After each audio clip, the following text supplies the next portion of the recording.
Let me get into the studio. Hello, this is Mitch Goldberg. You're watching Be the Boss of Your Money. Thank you so much for joining me. Your time is very valuable, and I appreciate you spending some of it with me. We've got a couple of things to talk about, as you know, if you're a watcher of the show. And just to reiterate, if you're new here, on Thursdays, we kind of do a quick market wrap up, give you perspective on the important news that's affecting the market, personal finance. That is what the show is all about, personal finance. It's called Be the Boss of Your Money. We're going to get into a couple of key stories today, in particular, GameStop. GameStop remains the story of the day. It's not just GameStop, but that stock certainly is the one that, I guess, I don't know if it's the right word, personifies what's happening in the world of speculative, not such great company stocks skyrocketing and then plunging. So we'll talk about that. There's something going on here because Robinhood and other electronic brokerages put trading restrictions on the stock, on trading of Robinhood and Bed Bath and Beyond and a number of other heavily. And then people say, "Oh, that's the establishment trying to put us down." No, it's really not. I think that is a very unsophisticated, very ill-informed way to look at what's happening. So we're going to talk about that, and then we have to talk about not letting all of these things distract you. Hopefully, you didn't lose a lot of money in what's been taking place with all of this action, crazy action with stocks like GameStop and Bed Bath and Beyond and others. There's two. We could go through the whole list of names. So let's roll the intro. We're going to talk about this, put things in perspective, and stick around. This is going to be good. If you're watching this in the live stream right now, hit me up with questions in the comments. If you're watching this in the replay, same thing, same deal. Hit me up with your questions. Words of encouragement, words of wisdom are always appreciated here as well. We get to share. And here's the quick intro, and then we'll get on with it.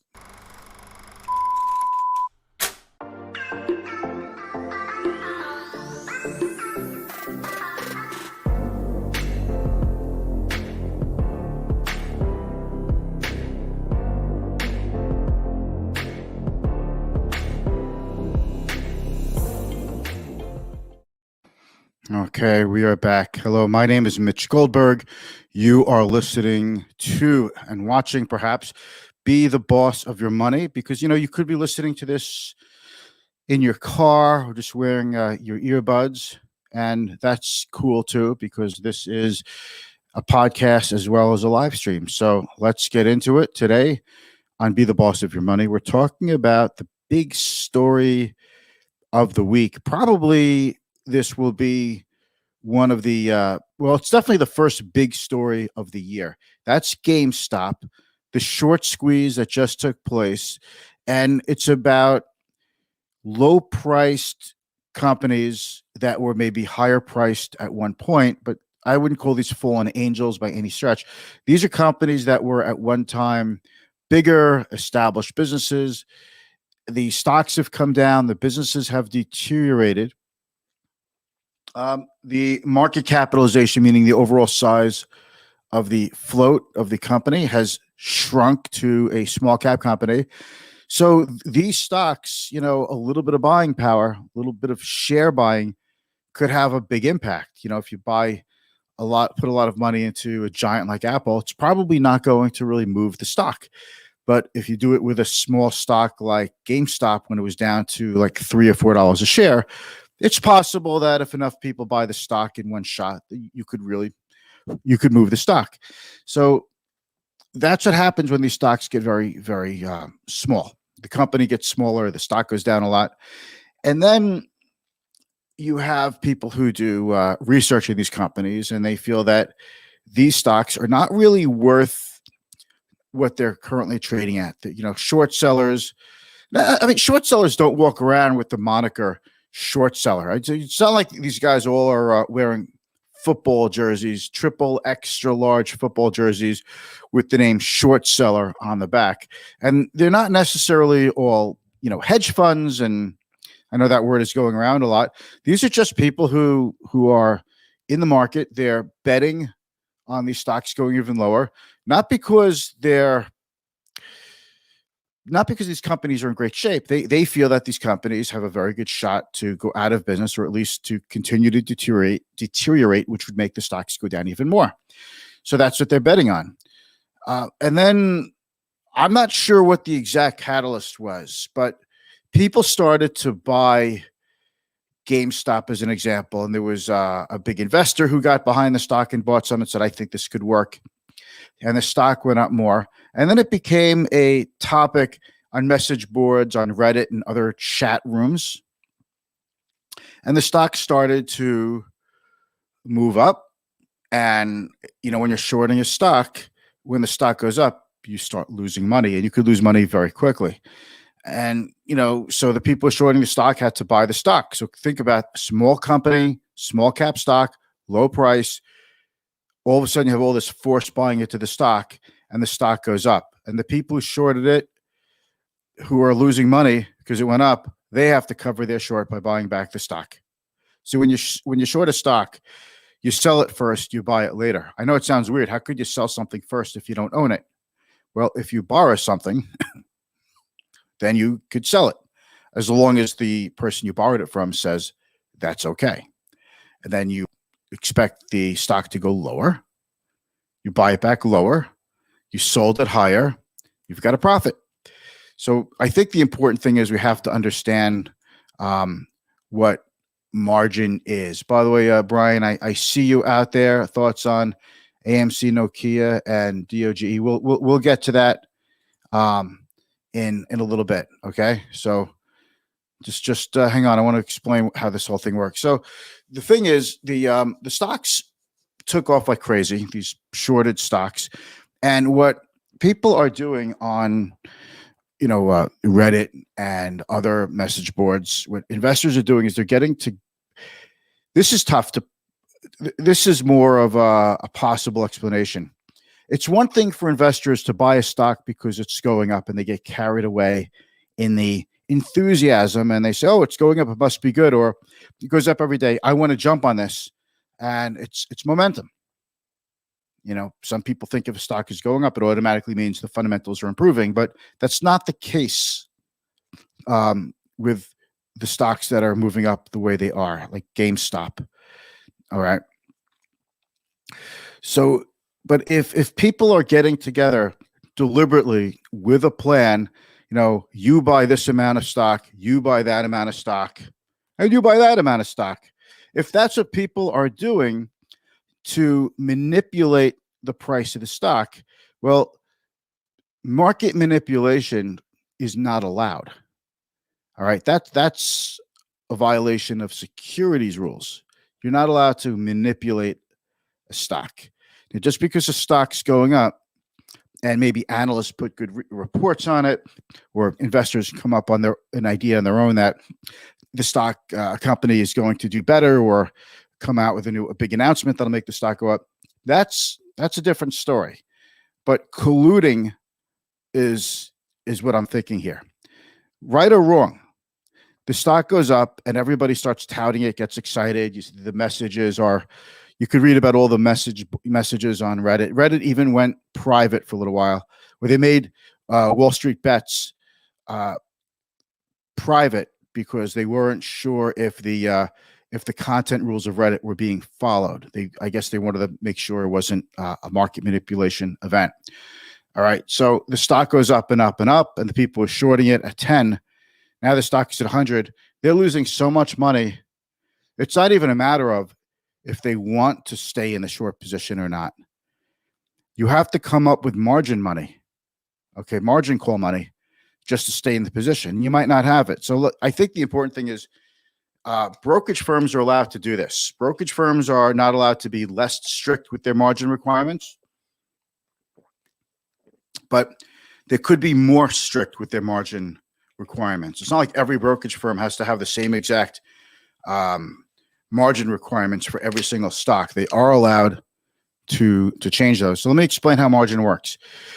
If you buy $10,000 of a stock, and the value of the stock goes down to $5,000, and you buy that on margin, how much money did you lose? Now, if you said I lost $5,000, that would actually be incorrect. And then you might not really understand how margin is. When you borrow on margin, let's say you bought $10,000 worth of stock, you opened up a margin position, you have to start it at 50%. You put $5,000 down, the stock goes from, let's say, you bought 1,000 shares of a $10 stock, goes from 10 to 5. You didn't lose $5,000. Yes, you lost $5,000, but the first $5,000 you lose is your money. Now, if you lose any more than that, so if the stock went from 10 to 5 and you had 1,000 shares, you lost $5,000. You have no equity left because you only put up $5,000. So what if the stock keeps going down more? Well, at that point, anything lower, you owe that money. And if you don't pay that money to the brokerage firm, let's say the stock goes down to 2, that's even more loss, another $3,000. If you don't pony up that money and give it to the brokerage firm is actually on the hook for it now. And brokerage firms, if this happens enough and in enough size, a brokerage firm could literally have to lean on credit lines or violate net capital requirements. They could go out of business. They could literally have their doors shut by the next morning. That it's a very serious thing. So this is why once you get down to like 30%, like if the stock went from 10 to 7, the brokerage firm would already be telling you have to put more money into your account. They don't want to see your equity get zeroed out because it's too close for comfort for them. So that's if you buy a stock at margin. If you sell a stock short, let's say you sell a $10 stock, 1,000 shares, it's $10,000. You put up $5,000 to short it. Even if you put up the full $10,000 to short it, if the stock went up from 10 to 15, you're out. You're down 5,000 because you're betting the stock goes down, not up. So if you only put down $5,000 to short a stock, a $10 stock, 1,000 shares of that, and it goes to 15, there's zero equity in your account.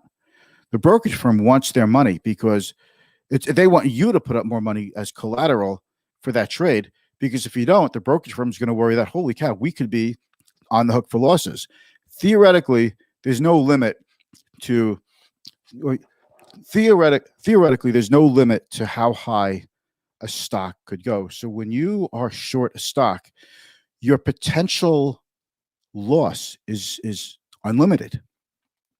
When you buy a stock, not on margin, but you buy 1,000 shares of a $10 stock, it's $10,000. Your maximum loss is $10,000.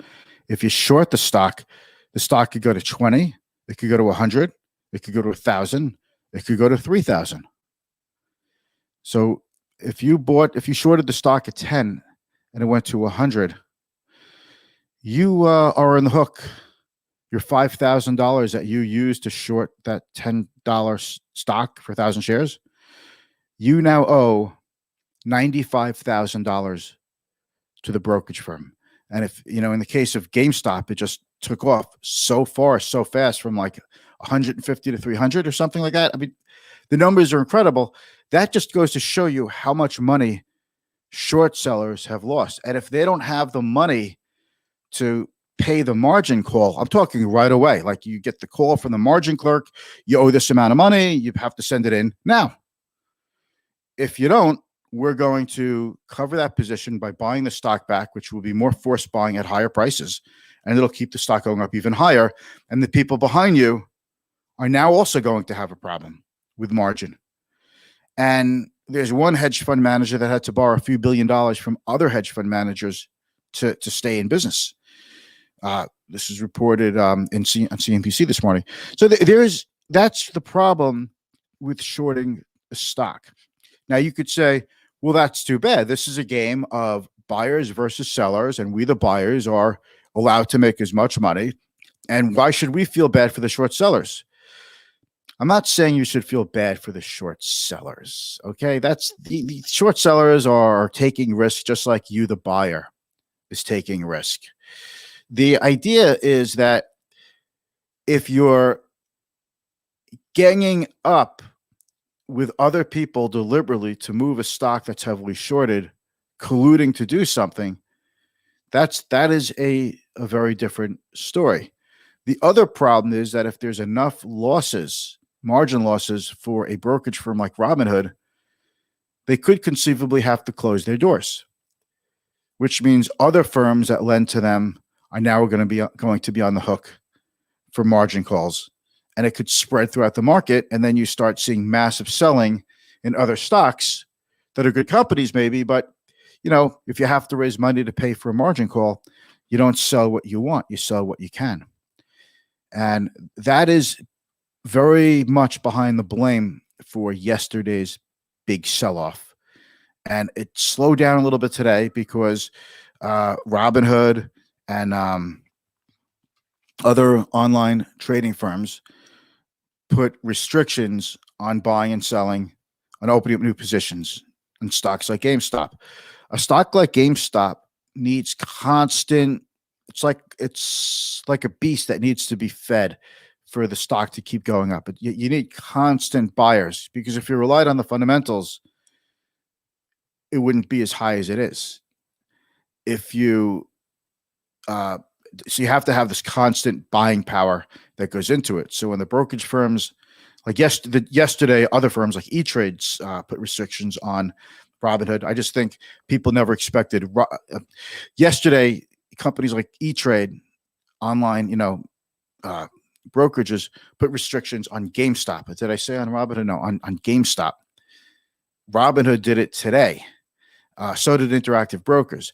I think people were stunned that Robinhood would do it because Robinhood, people view it as like a public, like a public service that's here to do the public some good. Robinhood is a business that gets payment for order flow. When you buy stock on Robinhood, they send the stock trade order to another broker who executes a trade, and they give Robinhood a couple of pennies. So by attracting massive trading volume on Robinhood, they get payment for order flow.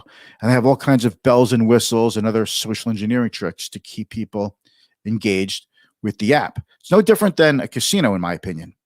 And casinos are allowed to walk up to you if you're gambling, if you're making too much money or losing too much money, either one.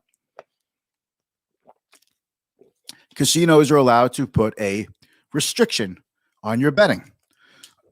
Brokerage firms are allowed to do that too. It's in the margin agreement that you signed. Brokerage firms are allowed to do this too. And if they see investors getting carried away, or they see there's a very big risk to a lot of accounts, they're allowed to change their margin rules mid-game. They are allowed to do it because margin is a moving target. It's not like set in stone and you can just let people do whatever they want. Robinhood's a private business. So I think it's like really conspiratorial and really paranoid when people say, oh, this is the establishment versus a new breed of enlightened and empowered retail investors. I saw the same stuff happen in the year 2000. It has nothing to do with empowered investors. I mean, it's good that investors are empowered. It's good that you have the tools to trade and knowledge, or maybe at least the tools and the information out there to gain the knowledge to build wealth. But that is not what this is about. Okay, this has become a dangerous situation, and people who bought the stock at 300 saw the stock at 500 in pre-market trading, and then where did the stock? Let's just take a look at something here, okay? I want to share. Okay, here I am. I'm in the bottom right-hand corner, okay? So you're taking a look at what I'm looking at. And let's take a look at GameStop. So this has nothing to do with pre-market trading. The stock reached a high of $483, and then it wound up closing down 44% today when it was up. I don't know, it was up like 70% or something, or a huge number yesterday. So down to 193, and now it's up 71. You see that? It's up 71 in It's up $71. Now it's up $73.40 in aftermarket trading. BlackBerry was down 41% in the regular hours of trading. The green is just aftermarket trading because it's after 4 o'clock in New York. And Bed Bath & Beyond was down 36%. So they're getting a little bit of a bounce in aftermarket trading. And why is that? Because this just came across the headlines. Robinhood will allow limited buying of restricted securities Friday. GameStop jumps after hours. This is how the stock is trading. These are all mechanical reasons for the wild trading in these stocks, in particular GameStop. It has nothing to do with a sudden change in fundamentals of the company.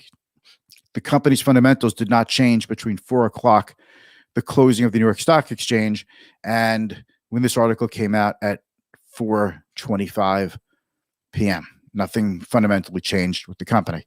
So these are the things that you need to know about. It's the story of the week. It's something you're going to be reading a lot about. It's Thursday, but come this weekend, you're going to be reading a lot about this. So that's really about it. There are other things to pay attention to. Financials were the winner of the day. I always like to take a look at this. Building materials, industrials, energy was up. So we are back to seeing economically sensitive stocks lead the way today. It looks like they got kind of cheap over the last few days after, especially yesterday, and they've recovered some. So we've got a long way to go. What I'm thinking is 2021 is looking to be a bumpy year. We'll see how it goes. All right. I want to thank you for your valuable time. Thank you for showing up and watching my live stream, Be the Boss of Your Money. I'm going to end it here. I'll be back Monday. And, we want to just say real quick, Brian is out there. Thoughts on AMC, Nokia, and I'm not sure what DOGE is. Okay, I don't know that stock, but I know the others. My thoughts, and thank you very much for asking, and thank you very much for watching. And I'm sorry if I disappoint you, but I don't really have an opinion on those particular stocks. They're not mine. When I say they're not mine, I follow hundreds of stocks, but just those particular ones are really not in my wheelhouse. I don't really know enough about them to opine on them. And I do like to opine on individual stocks with people individually, just one-on-one, not through the live stream, but just be careful and understand what kind of investor you are. Are you a trader looking for a trade, or are you looking to be an investor, buy good companies, put them away, and give them time to work out? You have to know where you are. The hardest thing about being a successful investor is knowing yourself. If you can know yourself, that'll be the best thing that you could do. All right. So thank you very much. I'll see you Monday. Hope everybody has a great Friday tomorrow and a great